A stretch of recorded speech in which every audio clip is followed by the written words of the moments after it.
Tudo bem? Bom, então vamos começar. O Lisandro já me pediu aqui para aceitar o convite, ele vai entrar. E esse estando com relação ao som, parece que o som não está bom, infelizmente. Vamos lá. Lisandro, está me ouvindo? Puxa a porta. Tô ouvindo, agora tá legal. Tá legal? Tá ótimo, tá Consegue ótimo. me ouvir? Consigo. Que bom. Bom, gente, então, bem-vindos, boa noite.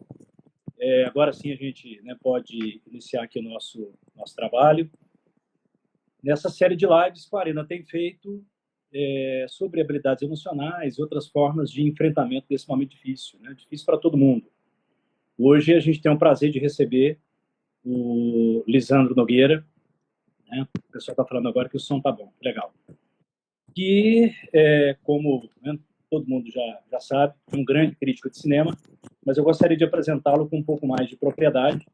O Lisandro é professor de cinema na UFG desde 1989, quando o país teve sua primeira eleição após a democratização para presidente da República, né, Lisandro? Aquela eleição que elegeu Fernando Collor de Mello. É doutor e mestre em cinema pela PUC e pela USP e curador da mostra pela qual todos nós somos apaixonados, o Amor, a Morte e as Paixões, um dos orgulhos do nosso Estado. Atualmente, o Lisandro apresenta um programa do qual eu sou ouvinte assíduo na Rádio Executiva, o programa Cinema Falado. Lisandro, boa noite, seja bem-vindo. Fique à vontade para começar as suas explanações. Eu vou fazer algumas perguntas para você, mas espero que você comece à vontade. Bom, eu tô muito bem, estou em casa, 40 quilômetros de Goiânia. Estou aqui na quarentena, né? Como todo mundo, mas eu estou preocupado. Estou realmente muito preocupado com a situação do país, com a forma como nós estamos vivendo, historicamente, talvez o maior problema de saúde de toda a história do Brasil. Se for só no Brasil, não vão ser enormes, vão durar muito tempo e nós vamos ter que ter força para enfrentar tudo isso que vem aí. Infelizmente, nós temos um governo federal confuso, parece que sem rumo, brigando com governadores também, ou seja, o momento político é ruim exatamente no momento gravíssimo que é esse. Né? As pessoas não estão se dando conta, muitas das vezes, do momento histórico que nós estamos vivendo. Realmente é muito difícil, mas os brasileiros são muito resilientes, né? São muito fortes. Eu acredito que a gente possa vencer esse momento, mas vai demorar. E as consequências não serão fáceis do ponto de vista emocional, do ponto de vista do dinheiro, de uma série de questões que nós vamos ter que enfrentar mais cedo ou mais tarde. Sim. Bom, vamos tentar então, né, Lisandro, dirimir as dificuldades desse momento com um pouco de arte, um pouco de cinema, em especial. Eu citei na nossa live de anteontem com a professora Paola, que é psicóloga do Colégio Arena, um poema do Drummond chamado O Sobrevivente. Adoro poesia. Pois é, eu sei bem disso, nós adoramos. E no poema ele diz que o mundo é inabitável e por isso ele é cada vez mais habitado. Um mundo sem gente é um mundo em que as coisas podem fazer mais sentido, porque a gente costuma estragar muita coisa. O ser humano parece, vez ou outra, um projeto que não deu certo. É claro que essa é uma visão pessimista, alguns vão dizer realista, quem sabe. No mesmo poema, Lisandro, ele se refere a um tempo em que se faz amor pelo sem fio. É claro que ele se refere ao telefone, não existia smartphone na sua época, mas hoje já existe smartphone. Então, é possível se relacionar com os outros à distância, embora não seja a forma mais desejável. Como o cinema, as séries, filmes, podem diminuir a dor da distância física nesse momento que a gente está vivendo? Olha, eu estava vendo hoje à tarde, depois que você me convidou para essa live, todas as plataformas possíveis. Eu acompanho, acho que 10 plataformas de filmes e séries. No mundo inteiro nunca se viu tanto cinema em casa, nunca se viu tanto cinema, porque o cinema são as narrativas. Narrativas é o mito é uma narrativa. A gente não vive sem os mitos, sem as narrativas, porque é o que dá sentido, é o que apazigua, é o que dá a interpretação do mundo vem por aí. Então, nós precisamos muito de alguém que conte histórias para a gente. E nesse momento que estamos quase todos em casa, a gente recorre ou à literatura, a gente recorre à poesia, recorre principalmente às imagens, ao cinema. E o cinema, ele é arte, ele é tecnologia, ele foi criado pela burguesia no final do século XIX, mas depois ele tem N possibilidades. E aí você vê que nós estamos vivendo um momento em que o cinema é fundamental. Há pouco tempo atrás, esse governo federal atual, ele cortou carga horária das artes e das humanidades. E nunca foi tão importante as artes e as humanidades neste momento. Através do cinema, através da música, através dessas coisas que acalentam, que dão sentido e que a gente aprende muito vendo os filmes. A gente tem uma ideia de que no Brasil é um país sofrível. Não é? Eu amo o Brasil, não é? Mas o Brasil é um país muito sofrível. Ele sai da cultura oral, pula para a civilização das imagens, sem passar pela cultura das letras. A maioria dos brasileiros não domina a língua portuguesa, que é uma língua riquíssima, e já vai para a civilização das imagens. Hoje todo mundo tem um smartphone. Então, nós criamos um problema hoje grave, que é de você ter no país pessoas que não conseguem interpretar o mundo, que não conseguem ter uma noção racional do momento que nós estamos vivendo. Então, se os governos pedem no mundo inteiro para as pessoas ficarem em casa e as pessoas insistem em não ficar em casa, é porque você vê que tem uma questão muito séria, muito grave, de interpretação e ignorância mesmo. O Brasil, infelizmente, tem uma camada da população muito ignorante, que não tem formação, por uma série de motivos. Então, o cinema, nessa hora, ele tem N exemplos para nos acalmar, para nos apaziguar, mas para nos orientar também. O cinema nos orienta, as séries de TV, várias, tem muitas possibilidades de você se orientar. No momento desse, está todo mundo fechado em casa, imagina um apartamento de um quarto, um barracão, com crianças, como é que essas pessoas estão vivendo atualmente? Então, tem que recorrer à TV, tem que recorrer a essas possibilidades para você ter sentido para a vida nesse momento. É um momento é quase uma guerra que nós estamos vivendo.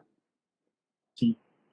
Bom, já que o cinema pode nos ajudar, eu me lembrei muito hoje de um filme, Lisandro, quando a gente estava aqui planejando esse roteiro, né, da conversa, o Abra los Ojos, cuja versão norte-americana, né, mais conhecida, é com Tom Cruise, Vanilla Sky.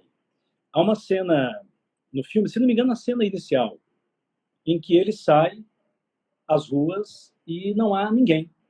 Ele vive numa cidade muito populosa, né? Se não me engano, Nova York, e as ruas estão completamente vazias. Uma cena distópica, apocalíptica, né? Digamos assim. Você tem a sensação de que a realidade que a gente tem vivido agora, inimaginável até pouco tempo atrás, né, para a nossa geração, imita de alguma forma a ficção? E que filme você indicaria para a gente promover mais reflexões dessa natureza, sobre esse momento distópico? Primeiro, para todo mundo que está aí, está vendo a gente,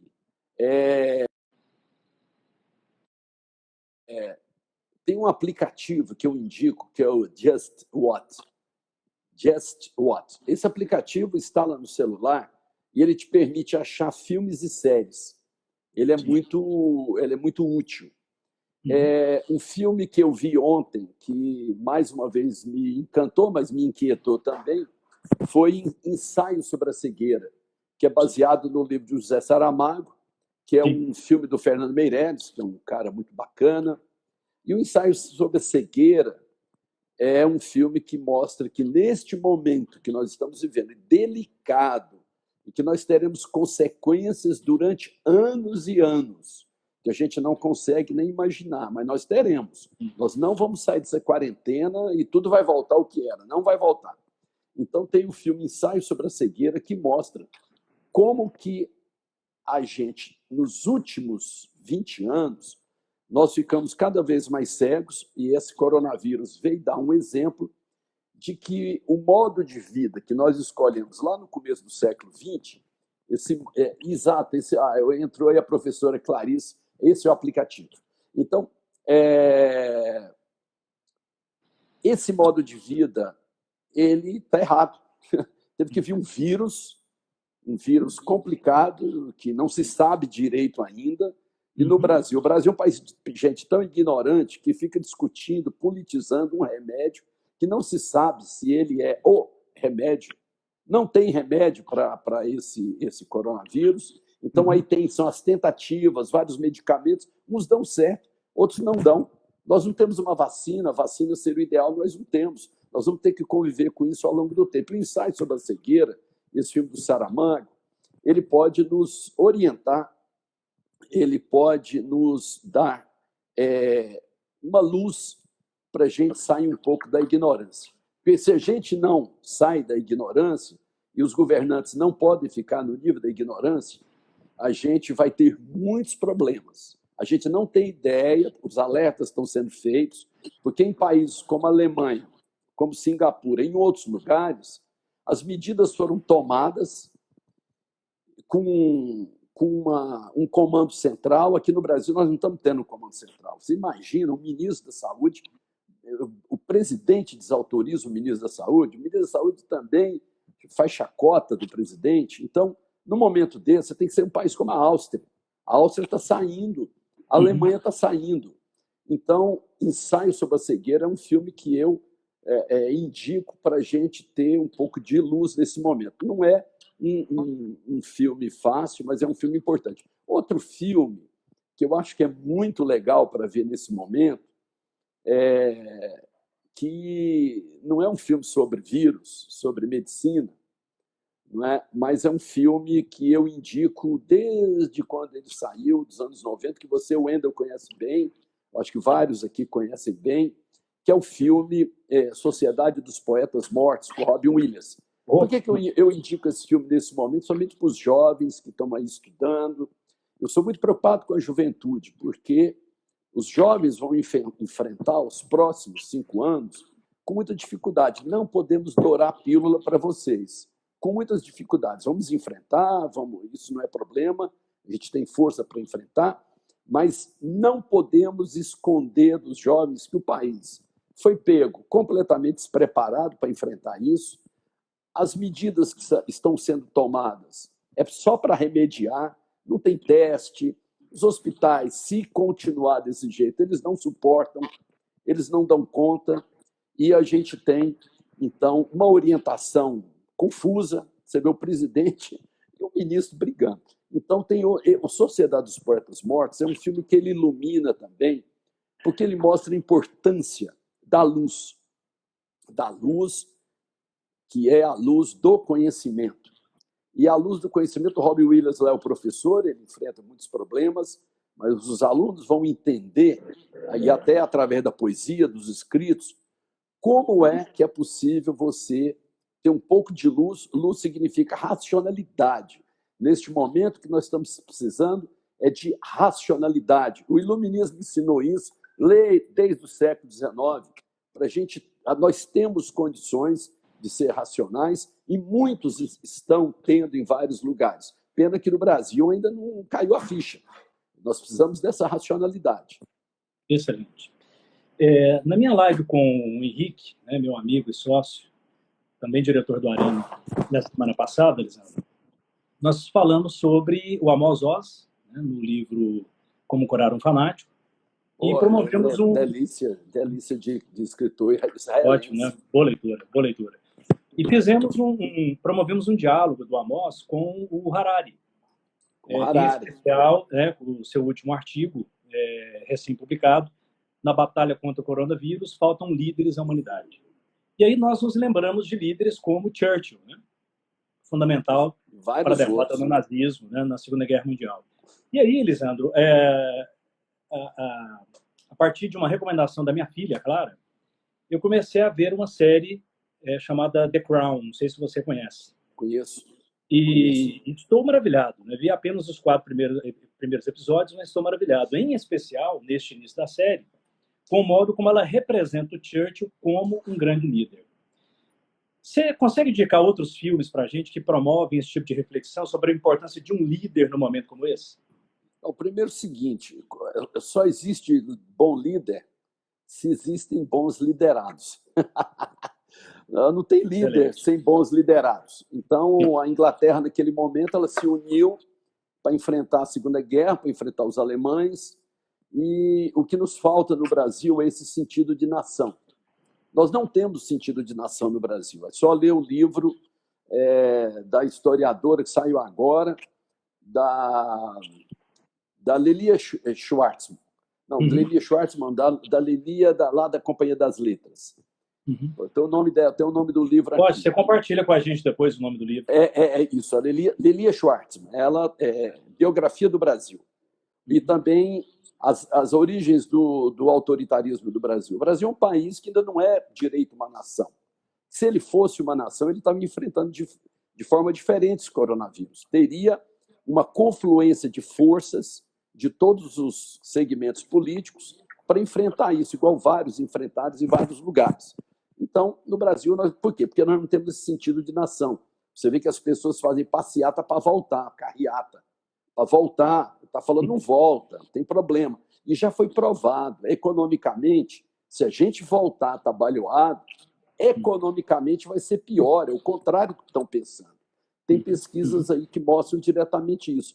Então, quando você tem grandes líderes, igual você citou o inglês, no Brasil nós tivemos também líderes que conseguiram, num determinado momento, conduzir a nação, não é? Conduzir a nação. Nós não estamos tendo, realmente não estamos tendo, nem para um lado, nem para o outro. E isso é um déficit terrível que nós temos no país. Por que a gente não tem o tal do estadista?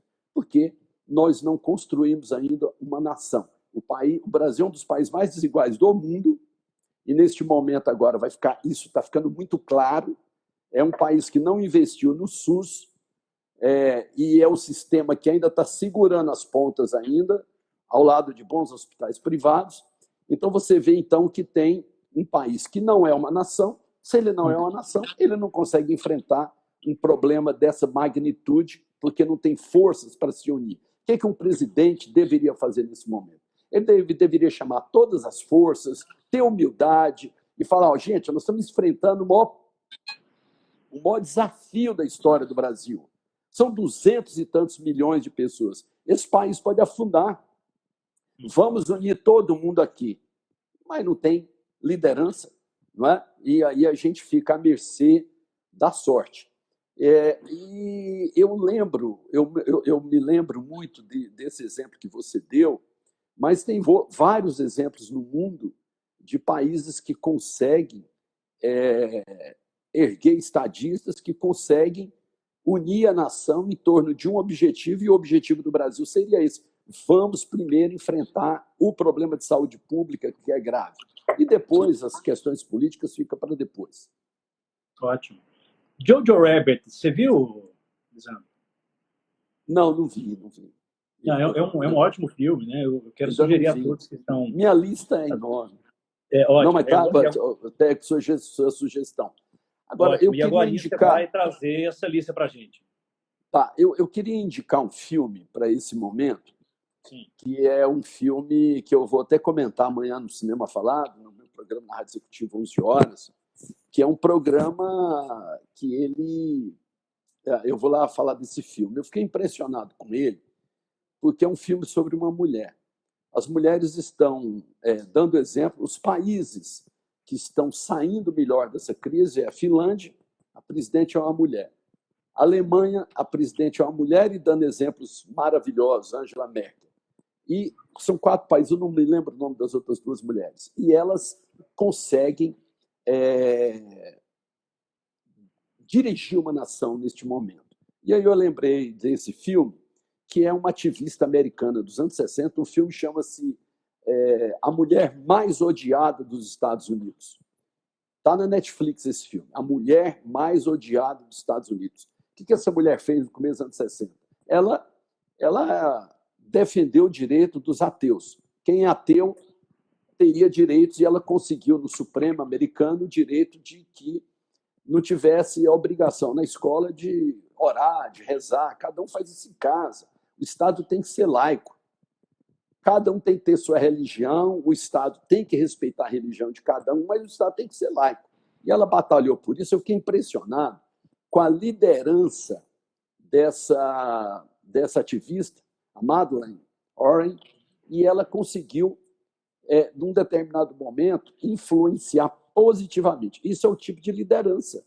Isso é o tipo de liderança que a gente ressente de ter pessoas que conseguem ter um tema, por exemplo, direitos civis. Ela pegou a história dos direitos civis, ela foi, brigou por eles, e ela conseguiu, inclusive dos próprios protestantes, o apoio naquele momento. Então, a gente tem exemplos de liderança. Eu falo muito das mulheres, porque nós temos que...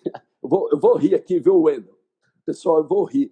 Mas nós temos que entregar o país para as mulheres, porque esses caras aí não dão conta. A Angela Merkel dá conta, a presidente da Finlândia dá conta. Então, nós não vamos construir essa nação, igual o Caetano já disse, é construção, mas já é ruína, infelizmente. Então, fica aí a dica desse filme, comento ele até amanhã no programa, A Mulher Mais Odiada dos Estados Unidos, que foi uma liderança. Sim. Lisandro, aproveitando então, cita outras dicas de filmes sobre protagonismo feminino para a gente. Protagonismo feminino.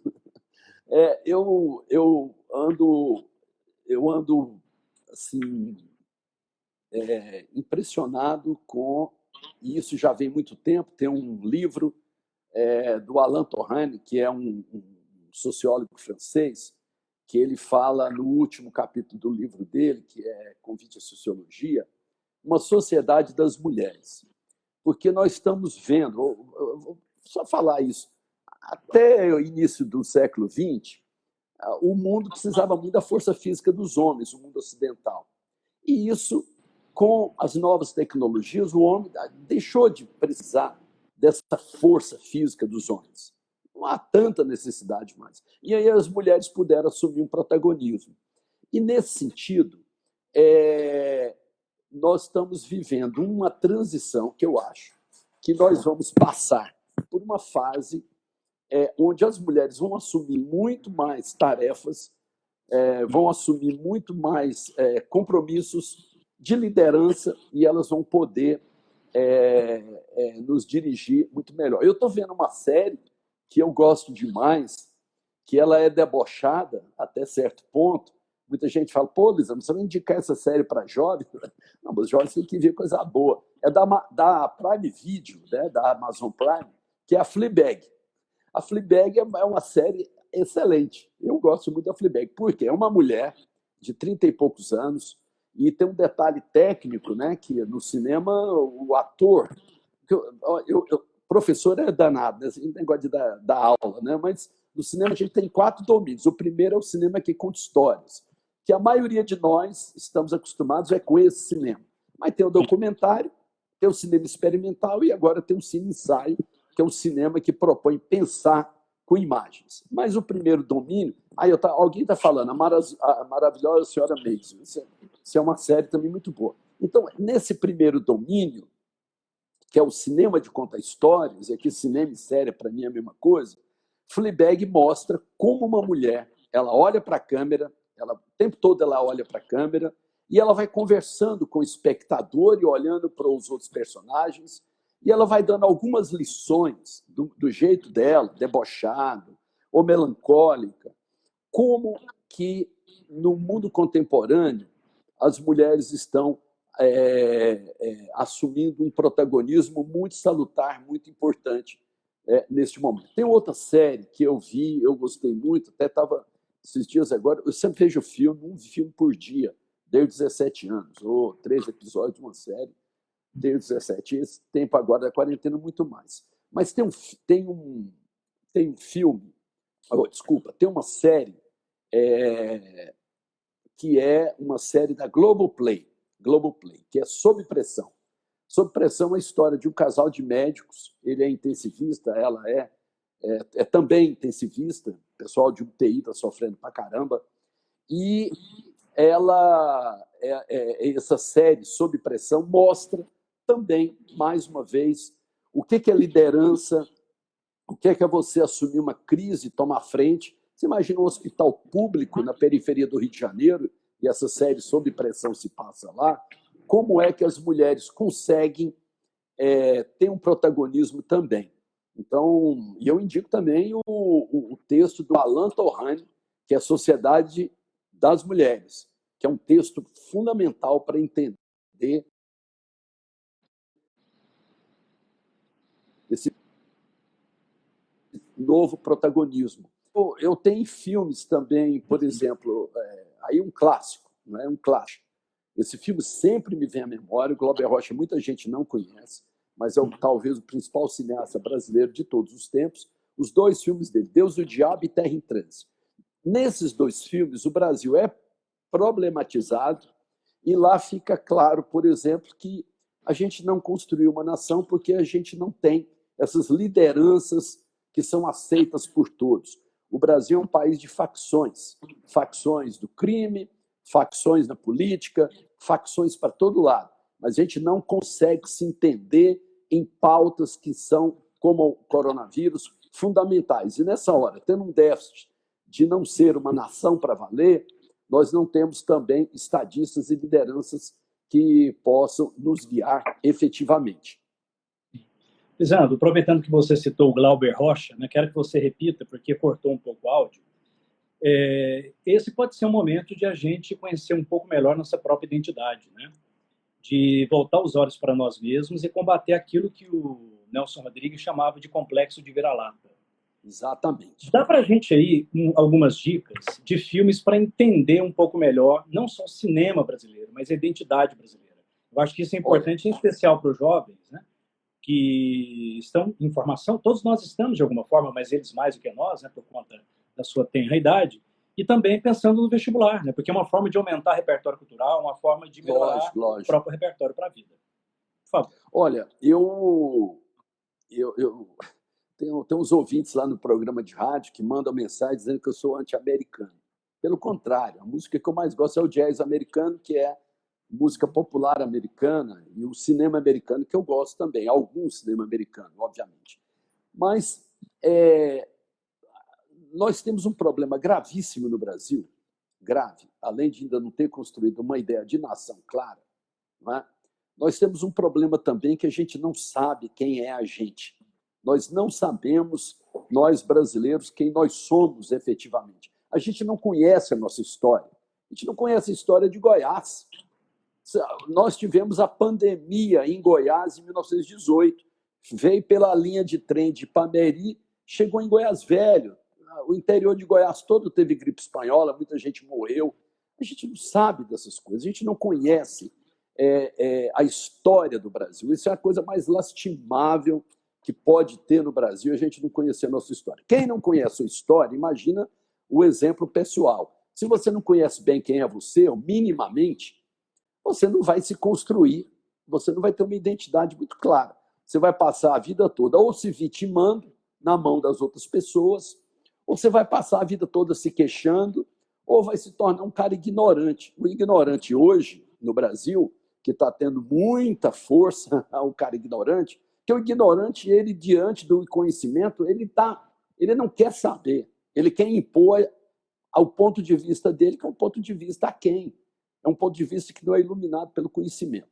Então, a questão brasileira é tão séria a gente, nesse momento, não saber quem somos nós, porque as escolas, a formação, muitas vezes não é boa em todo o país, e neste momento seria o momento da gente se afirmar como nação, como povo, para enfrentar um problema. Nós estamos divididos, nós estamos um pouco perdidos. Quando é que nós vamos voltar à vida normal? Essa é a grande pergunta que os brasileiros fazem. Não adianta voltar de qualquer jeito, nós vamos morrer se voltar de qualquer jeito. Os hospitais não dão conta, não tem estrutura. Mas para a gente fazer essas perguntas bem feitas, a gente precisa estudar.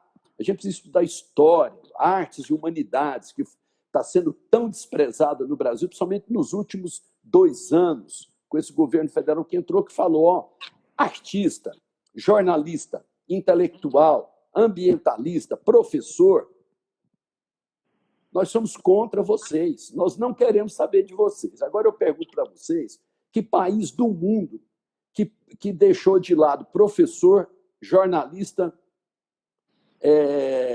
artista? Os artistas estão vivendo uma crise enorme. E quem segura o Brasil no mundo, para o seu Wendel, e quem está nos ouvindo, são os artistas. Você vai lá na Europa, você vai nos Estados Unidos, é a música brasileira, popular brasileira, que é conhecida no mundo inteiro. Não é o sertanejo do Jorge Mateus, é o Jorge Ben, é o Gilberto Gil, é o Tom Jobim, é o João Gilberto. É o que o Brasil melhor exporta, simbolicamente, e simbolicamente é mais importante que exportar soja e minério, porque os grandes países do mundo, Inglaterra, Estados Unidos, França, o que eles têm forte? A cultura, junto com a economia. Não existe país do mundo, e você sabe disso, Wendel, desde o Império Romano, desde a Grécia Antiga, não existe país nenhum do mundo que é forte só com arma ou com economia robusta. Não tem. Todo país... O que a gente faz indo na Europa, no Museu do Louvre, ficar naquela fila lá no frio para ver a Mona Lisa? Vai em Londres, naqueles vários museus, o Museu do Darwin. Por que a gente vai nesses lugares e eles tratam aqueles lugares com maior afinco? Eles fazem questão de preservar, de ter a memória, porque eles sabem que isso é domínio. Você tendo cultura forte no seu país, ninguém vai chegar impondo nada para você, não. Você vai ficar com medo. O que os americanos descobriram? Os americanos têm dinheiro e têm arma. Mas qual que é o quinto ou quarto produto de exportação dos americanos? É a imagem, é o cinema. Eles fizeram a cabeça do mundo todo através do cinema. Então, daí você vê que nós, no Brasil, se a gente quiser construir uma nação, nós temos um longo caminho. E, neste momento, a gente está mal. Então, olha, veja os filmes do Glauber Rocha, Deus e o Diabo na Terra do Sol. Está no YouTube. Terra em Transe. O Terra em Transe é o filme mais importante já feito sobre o Brasil. Não tem negócio de direita, esquerda, desse jeito polarizado, maniqueísta, não. Lá tem uma ideia de quem é o Brasil e de como o Brasil foi sendo mal construído. Não foi construído, mal construído. Então, ver o Glauber Rocha é fundamental, Wendel. Ver o Glauber Rocha é fundamental. Agora, um filme recente, que eu acho que seria importante a gente ver, que eu tinha uma certa reserva com ele. O Tropa de Elite 1 é um dos piores filmes do cinema brasileiro. Tropa de Elite 1. Mas o Tropa de Elite 2, por incrível que pareça, do Zé Padilha, ele dá bem uma ideia de como funciona o Brasil. Não é? O Tropa de Elite 2 tem muita violência e tal, mas lá ele mostra como que nós não vamos construir uma nação daquela forma que as relações entre forças de segurança, políticos, Estado. Tá lá. Outro exemplo, acabou de alguém aí colocar, que é um filme que ganhou o Festival de Cannes do júri o ano passado, que é o Bacurau.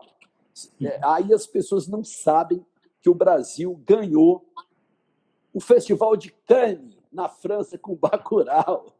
Poucas pessoas sabem que o Brasil ganhou o Festival de Cannes. As pessoas não sabem que o Brasil foi indicado para o Oscar, que o cinema brasileiro é fortíssimo. E lá no Bacurau é também um filme que já está disponível em algumas plataformas. É um filme que mostra como o Brasil não é uma nação ainda. E as nossas dificuldades, porque qualquer um... Você sabia, professor Wendel, que se os americanos quiserem, em menos de 1 hora eles dominam todo o Brasil? E não é com metralhador, não. Domina com tecnologia. O que nós estamos construindo? Então, tem o Bacurau. Tem um filme que também tem no YouTube, chama-se Cronicamente Inviável, do Sérgio Bianchi. o Cronicamente Inviável. Esse filme é um filme para ver agora, Cronicamente Inviável, porque ela mostra no Cronicamente Inviável por que a gente não dá conta de sair desse atoleiro, desse pântano no Brasil e construir uma nação. O Cronicamente Inviável, de Sérgio Bianchi. É um filme que as pessoas ficam um pouco chocadas com ele, mas ele é um filme, olha, é bom ver Cronicamente Inviável. Está no YouTube, Sérgio Bianchi. Que é uma coisa que eu lamento bastante, professor Wendel, e a sua escola, Colégio Arena, nesse sentido, eu já tive aí, você já me convida desde os anos 90 para a gente falar com os alunos. Sim. Uma coisa que eu valorizo na sua escola é que você é preocupado com a formação cultural. Nós estamos vendo, a cada dia que passa, a importância da formação cultural humanista. Nós estamos vendo a cada dia a medicina ficando cada vez mais pobre, porque se você não tiver grana, você não tem assistência decente na área de saúde. Você não tem a formação, por exemplo, nós estamos falando de área médica neste momento, e eu sou rodeado de médicos por todos os lados. A nossa formação nas escolas de medicina é sofrível. É sofrível. Por quê? Porque cada vez mais é só tecnologia, tecnologia, tecnologia, e os novos médicos, boa parte deles, não conseguem ouvir o paciente. E a coisa mais importante, desde a Grécia Antiga na medicina, é o médico que ouve o paciente. E a partir da escuta, ele vai direcionar. Então, é só ver lá o Sob Pressão, essa série que está na Globoplay, como é que os dois médicos, naquela agonia de uma UTI de pública na periferia do Rio de Janeiro, eles conseguem ouvir o paciente, eles se dão muito bem. Para mim, grande médico é o médico que consegue ouvir o paciente. O médico que não consegue ouvir o paciente está enrolado. Está enrolado. No momento desse, então, está todo mundo com medo, está todo mundo aflito, não sabe o que vai vir. O conceito principal hoje é de imprevisibilidade, de incerteza. E as pessoas, nessa hora, precisam de uma boa medicina, como ele precisa de um bom psicanalista, de um bom psicólogo, de todo esse pessoal. Eu estou falando nessa ênfase, mas é porque a gente vive um momento muito delicado, professor Wendel. A gente não tem ideia, vou repetir, gente, nós não temos ideia do que vai vir aí. Tem um novo mundo sendo gestado neste momento. Pois é, sobre isso, vê se você consegue ouvir aí, Elisandro.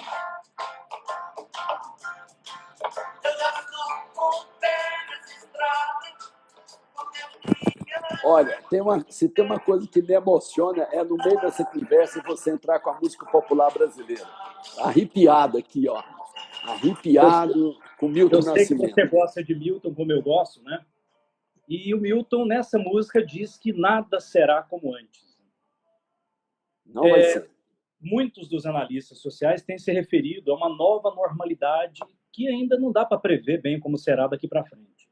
Uma coisa que me preocupa muito, né, pensando aqui no nosso tema, é com o distanciamento social alargado, provavelmente até 2022, não o isolamento social, mas o distanciamento, né, segundo matéria de ontem da revista Science, espaços como cinema podem ser inviabilizados daqui para um bom tempo, alguns meses. Cinema, né?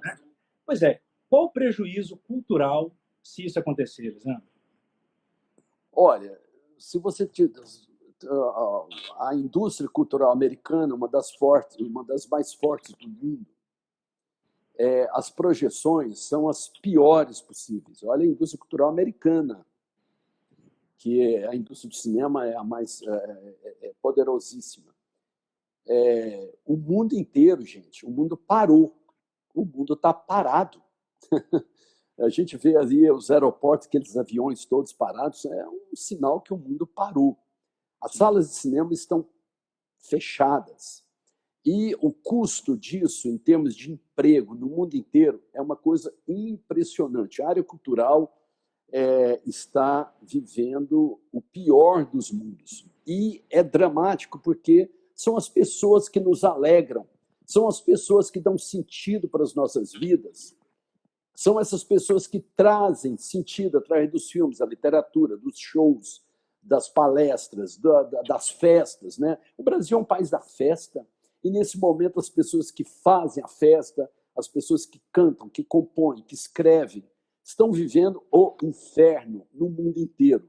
É uma das áreas que mais vai sofrer essa. E as salas de cinema, os prognósticos não são bons, porque no Brasil a ideia é que nós vamos ter quarentena, aí melhora um pouco, para com a quarentena, até 2022. Mas depois, correndo, em vários lugares, fecha todo mundo dentro de casa de novo.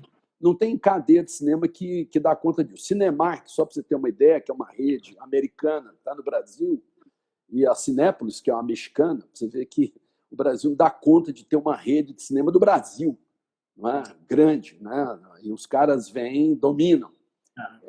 A Cinemark tem um tanto de empregados que serão demitidos proximamente se continuar desse jeito. Então, no aspecto, vamos dizer, comportamental, isso vai trazer um dano grave.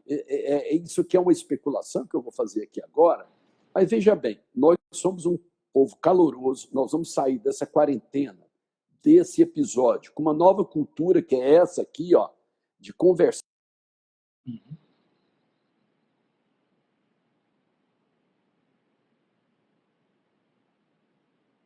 Acho que a internet do Lisandro deu um probleminha. Lisandro, está conseguindo me ouvir?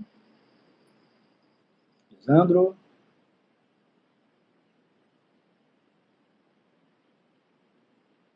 Lisandro, consegue me ouvir?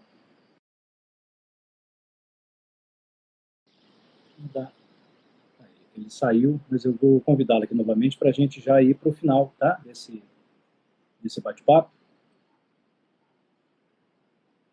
Só um minutinho. Vou convidá-lo novamente para a gente concluir. Ele vai dar algumas dicas de filmes e cineastas para quem quer se aprofundar um pouco mais na sétima arte.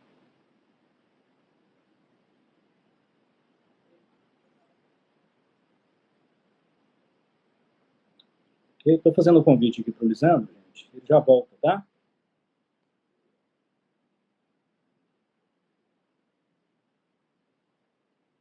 Vou fazer o convite para ele aqui. A gente voltar a conversar, finalizar esse bate-papo.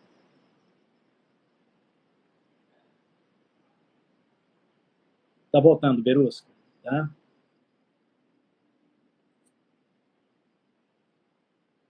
Só um minutinho que ele já está voltando.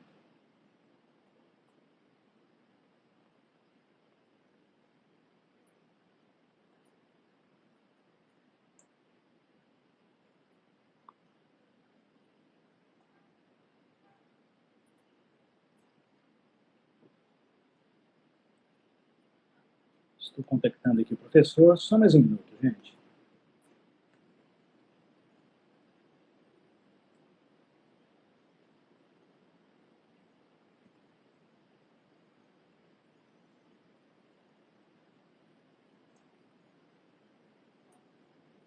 Muito obrigado pela participação de vocês, viu? Pelas dicas de filmes, né? Que muitos deram, de séries, comentários muito valiosos. Muito obrigado. Enviei o convite para ele, consegui enviar aqui agora. Imagino que ele já vai aceitar para a gente concluir esse bate-papo. Então, obrigado, viu, Tati? Muito obrigado. Obrigado pela presença. Não vou citar todo mundo porque não vou conseguir, tá?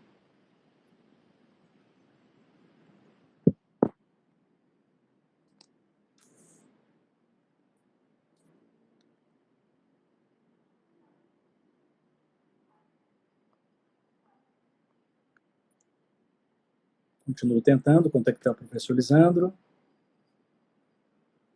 Vou abrir aqui o meu WhatsApp. Eu acho que vou conseguir falar com ele. Só um minuto.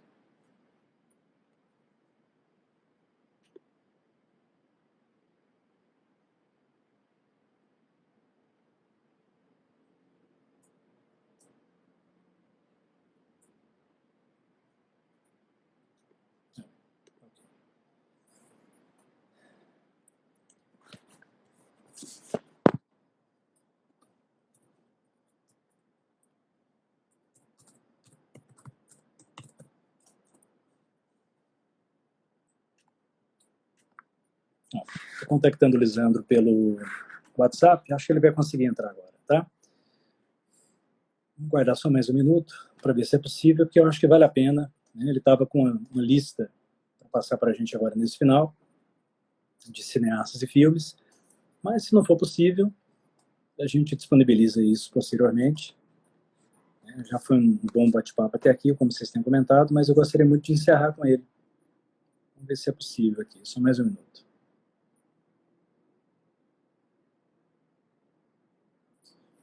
Arthur perguntando o que eu achei de Parasita. Gostei muito, viu, Arthur? Muito. É uma obra, né, sobre distanciamento social, né? Nesse caso, sobre diferenças de classes sociais. Há cenas que me chamam muita atenção, sabe? Em especial, a final, né? Vou dar um spoiler aqui, hein? É quando, né, o garoto sonha em rever o pai, mas para isso é fundamental que ele compre uma mansão, né? Uma casa muito onerosa, muito cara, né? Eu acho que o recado é sobre pragmatismo capitalista, né? Não contra o capitalismo, mas contra esse pragmatismo que reifica tudo, né? Que coisifica, que objetifica tudo. Então, eu só posso chegar até o outro por meio do consumo, né? Por meio da compra. Acho que o filme é bem propositivo, né? Nesse sentido, bem propositivo. Bom, gente, eu acho que eu não vou conseguir contactar o professor Lisandro. Uma pena, né? Porque a gente tinha mais duas músicas para ouvir com ele. Graças à La Vida e In My Life, dos Beatles. Mas fico com as dicas, né, que ele tinha guardadas para postar amanhã, aqui no Instagram do Arena, uma lista de filmes, né, somando-se aqueles filmes que ele já havia citado durante a live, e de cineastas, né, que ele considera fundamentais para quem quer entender um pouco melhor da sétima arte. Tá? Infelizmente, né, não foi possível, mas eu vou... ele realmente ele não vai conseguir, né, professor? Tá. Ó, ele pediu para esperar, ele vai conseguir entrar aqui agora. O problema foi na bateria, mas ele tá quase conseguindo lá. Então vamos aguardar mais um minuto. Estou falando aqui com ele pelo WhatsApp, porque ele finaliza com algumas dicas, tá? Só um minutinho. Estou falando com ele aqui.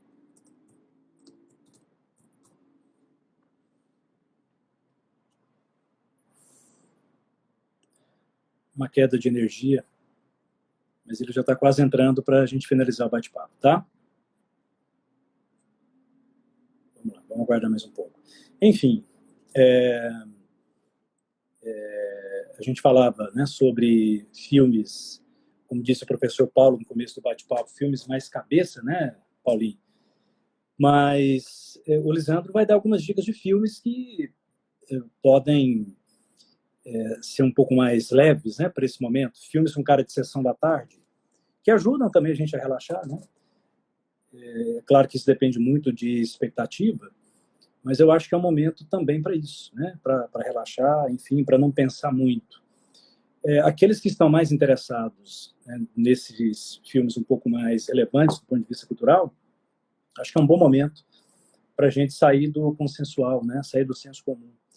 Eu, por exemplo, acho maravilhosas as lives que têm sido feitas, em especial aquelas que arrecadam mantimentos para os mais necessitados. Mas eu prefiro mesmo aquelas que fogem do mainstream, né? Daquilo que a gente já está acostumado a ver. Porque é uma oportunidade de conhecer o novo, né? De se deparar com o novo. E isso pode ser bem enriquecedor para a gente, né? Tem algumas dicas sendo dadas aí, né, por alguns dos participantes, de sistemas de streaming, de aplicativos, né? São boas dicas que a gente vai compartilhar amanhã também, uma espécie de resumo, tá? O Lisandro já vai entrar aqui. Ótimo.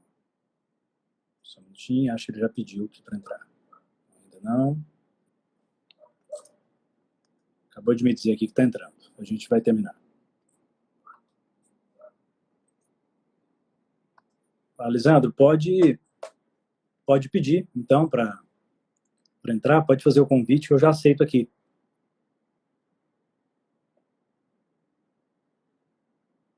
Professor, estamos aguardando.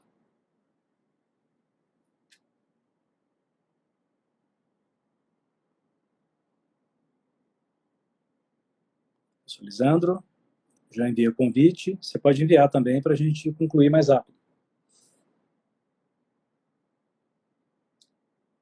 Acho que ele não está conseguindo.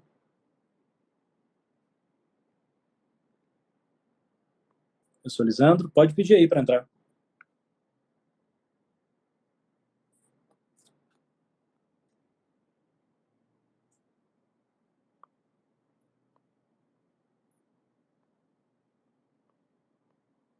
Não conseguiu. Só um minutinho, vou mandar aqui mais uma mensagem para ele. Só um minuto.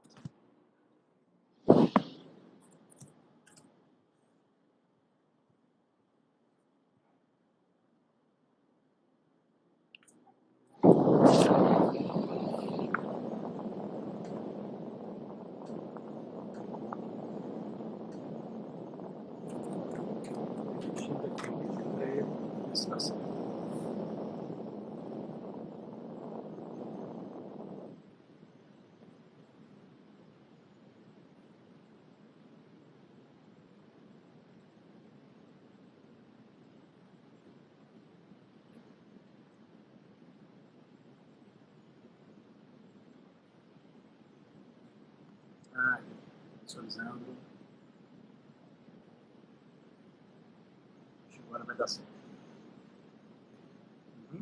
Ele vai entrar. Ó, a luz aqui apagou. Tivemos a queda de energia, mas a gente pode continuar. E queda de energia. É o país, não é nação. O país que não é nação, a energia acaba. Ótimo. Professor, infelizmente, nosso tempo está acabando, né? Porque temos só uma hora de live. É uma pena. É uma pena. Infelizmente, então, a queda de energia. Não, acontece. Tudo bem. Eu gostaria que o senhor, então, desse algumas dicas finais, né? De cineastas, filmes, alguns filmes leves, né? Porque tem alguns participantes aí pedindo filmes mais leves para esse momento, outros filmes mais cabeça. Faz um apanhado geral aí e a gente compila tudo e coloca no Instagram amanhã. Maravilha. Olha, a primeira coisa é o seguinte, filmes, eu sou de acordo com a ideia de ver filmes nesse momento, filmes que a gente chama de leves. Essa ideia é muito legal. Então, por exemplo, você vê os filmes do Monty Python nesse momento, que são os comediantes ingleses, o Monty Python é super engraçado. Eu vou dar a dica aqui de uma plataforma que foi lançada agora, que é a Oldflix. A Oldflix ela tem uma vantagem. Ela mostra os clássicos, mas ela mostra também os filmes de um passado recente, que a gente não tem contato. Então, a Oldflix, por exemplo, ela trouxe agora um filme que ganhou o Festival de Cannes nos anos 90, precisamente em 95, que chama Carrington. Eu revi e eu acho que esse filme é um filme importante. Oldflix. Os 7 primeiros dias você não paga nada. E tem um acervo extraordinário, a Oldflix. E lá você pode ver um filme chamado Carrington. Por que eu gosto muito do Carrington? Porque ele é um filme que mostra o amor acima dos amores. Como que todos os caminhos são possíveis para o amor. E como que o amor, ele pode... tem várias formas de amar. E o Carrington não é um amor entre um homem e uma mulher, nem entre um homem e um homem, nem entre uma mulher e uma mulher. Tem que ver o filme. O Carrington é um amor acima de tudo isso. E é uma ideia quase que sublime do que é gostar de alguém, que é o Carrington. O que é gostar de alguém? Que é admirar, que é você ter uma empatia, porque a Dora Carrington, ela é apaixonada, sabe pelo quê? No Linton, que é o personagem, que é gay. Ela é apaixonada no Linton por causa da afetividade intelectual dele. Ela é apaixonada pela admiração que ela tem por aquele homem, pelo aquele gesto, e ele por ela. E eles resolvem que eles têm que ficar juntos. Outra série, estão até falando, eu me lembrei dela, é Modern Love, na Prime Video. Modern Love são 8 histórias que mostram como o amor é possível em vários lugares, de várias formas. O Modern Love. Tem um episódio lá do porteiro do prédio, se não me engano, é o 8º episódio, que é muito legal, Modern Love também. Tem também tem lá na Netflix uma série, essa que é fundamental ver, que chama-se Epidemia. Epidemia é uma série boa porque mostra o trabalho dos cientistas, como que os cientistas são é, é, fundamentais neste momento, que é essa série Epidemia. Ela mostra os esforços que são feitos a cada momento que aparece um vírus novo. Então, essa ideia de que alguém plantou um vírus, isso não se sabe, não tem cabimento isso. Parece que já foi provado que não. E a série Epidemia, da Netflix, ela vai mostrando como que o investimento na ciência é fundamental. Né? É fundamental. Está aí os infectologistas falando o tempo inteiro sobre se eles tivessem mais condições, eles teriam mais condições de ajudar neste momento, porque precisa de muitos recursos com pesquisa. E nos últimos tempos no Brasil foi cortado. Então tem essa série, ela é a série Epidemia. Tem um filme que eu gosto muito de rever, que está na Netflix, que é O Homem que Matou o Facínora, que está no YouTube também. O Homem que Matou o Facínora, o professor Wendel, é um faroeste. E as pessoas acham que faroeste não tem o que dizer, faroeste é coisa machista, né? O Homem que Matou o Facínora, eu sempre indico esse filme. Por quê? Rapidamente, é a história de um advogado que vai para o Brasil oeste americano, e ele chega lá, ele vai tentar levar a civilização para lá. Ele vai dar aula, ele vai educar as pessoas, ele vai tentar estabelecer um Estado de Direito naquele lugar tão rude e bruto. E o símbolo do filme é um cacto que fica no caixão do pistoleiro que ajuda o advogado. É cacto, porque é um homem que ele tem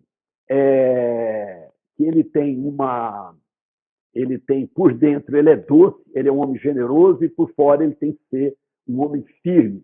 Sim. Firme, mas docemente viril. O Homem que Matou o Facínora é um dos filmes mais humanistas que eu já vi. Esse está no YouTube. Né? Alguém aí me corrigiu, aí a série Pandemia. Não é Epidemia, é Pandemia, na Netflix. Eu acho que eu falei as duas coisas aí. E também eu quero para os jovens, os meninos do Arena, as meninas do Arena, dar a dica de um filme que está na Oldflix, que está também noutra plataforma chamado Look, que é As Melhores Coisas do Mundo, que é um filme brasileiro. Esse filme, As Melhores Coisas do Mundo, ele mostra ali a passagem da adolescência para a juventude. Sim. E como que essa passagem ela é muito difícil, ela é muito complicada. E As Melhores Coisas do Mundo tem o tema dos Beatles, e é uma série, e é um filme que eu recomendo sempre, As Melhores Coisas do Mundo. Ok. Professor, infelizmente faltam só 20 segundos, né? Vai acabar o tempo. Muito obrigado. Sua participação foi muito valiosa, nos ajudou muito nesse momento difícil. E quero pedir o favor, né, de o senhor compilar essas dicas para a gente compartilhar amanhã aqui no Instagram. Eu compartilho sim. Eu agradeço, lamento que teve uma queda de energia. Eu estou numa chácara na minha casa, a 40 quilômetros de Goiânia. Um abraço. Obrigado, gente. Muito obrigado. Valeu. Desculpem as falhas aí. Um abraço.